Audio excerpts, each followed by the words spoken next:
होते ही उड़ के गुलशन से, शाम होते ही उड़ के गुलशन से,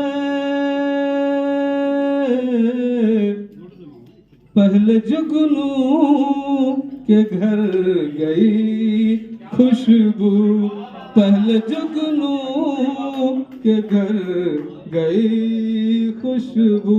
आप लोगों के समझ में नहीं आया सर?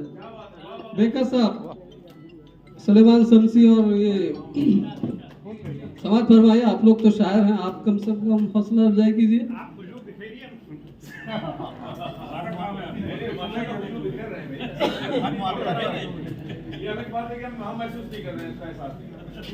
हाँ, आज कितनी निखर गई खुशबू,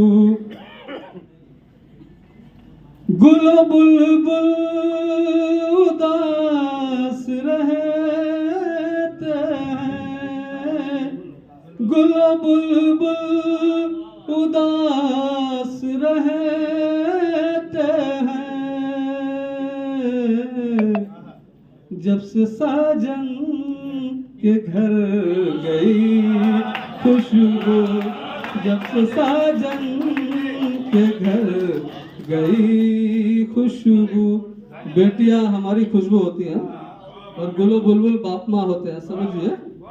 गुलो बुलबुल उदास रहते हैं, जब से साजन के घर गई खुशबू।